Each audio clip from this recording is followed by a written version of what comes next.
ತುಂಬಾ ಜನ ಕ್ರಿಪ್ಟೋ ಟ್ರೇಡರ್ಸ್ಗೆ ಸಖತ್ತಾಗಿ ಶಾಕ್ ಆಗಿದೆ. ಯಾಕೆಂತಂದ್ರೆ 44,000 ಜನಕ್ಕೆ ನೋಟಿಸ್ ಇಶ್ಯೂ ಆಗಿದೆ. ಕ್ರಿಪ್ಟೋಲಿ ಟ್ರಾನ್ಸಾಕ್ಷನ್ ಮಾಡಿರೋದಕ್ಕೆ ಮತ್ತೆ ಟ್ರೇಡ್ ಮಾಡಿರೋದಕ್ಕೆ $104 ಮಿಲಿಯನ್ ಅಷ್ಟು ಅನ್ಡಿಸ್ಕ್ಲೋಸ್ಡ್ ಇನ್ಕಮ್ ಇದೆ ಅಂತ ಅಂದ್ಬಿಟ್ಟು ಗೌರ್ಮೆಂಟ್ ಫೈಂಡ್ ಔಟ್ ಮಾಡಿದೆ. ಅಂದ್ರೆ ಆಲ್ಮೋಸ್ಟ್ 888 ಕೋಟಿ ಆಗುತ್ತೆ.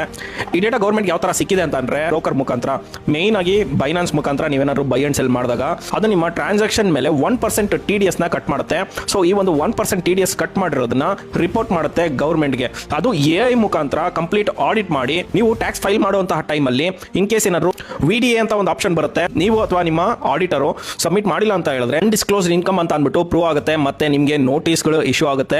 ಆಲ್ರೆಡಿ 1 ಲಕ್ಷ ನೀವು ಡೆಪಾಸಿಟ್ ಮಾಡಿ ಟ್ರೇಡ್ ಮಾಡಿ ಪ್ರಾಫಿಟ್ ಮಾಡಿದ್ರೆ ಅಥವಾ ಲಾಸ್ ಮಾಡಿದ್ರೆ 30% ನೀವು ಟ್ಯಾಕ್ಸ್ ನ ಫೈಲ್ ಮಾಡಬೇಕಾಗಿತ್ತು, 30% ಟ್ಯಾಕ್ಸ್ ನ ಕಟ್ಟಬೇಕಾಗಿತ್ತು. ದಯವಿಟ್ಟು ಏನೇನು ಟ್ರೇಡ್ ಮಾಡಿದಿರಾ ಪ್ರತಿಯೊಂದನ್ನು 5 ಟ್ಯಾಕ್ಸ್ ಫೈಲ್ ಮಾಡುವಾಗ ಸೊ ಆಡಿಟರ್ಗೆ ಇನ್ಫಾರ್ಮ್ ಮಾಡಿ. ಆದ್ರೆ ಬ್ರೋಕರ್ದು ಡೇಟಾನ ಡೌನ್ಲೋಡ್ ಮಾಡಿ, ಇಯರ್ಲಿ ಡೇಟಾ ಬರುತ್ತೆ. ಸೊ ಆ ಇಯರ್ಲಿ ಡೇಟಾನ ಡೌನ್ಲೋಡ್ ಮಾಡಿ ಅವ್ರಿಗೆ ಕಳಿಸ್ಕೊಡಿ. ಸೊ ಅವರು ಅದನ್ನ ಅನಲೈಸ್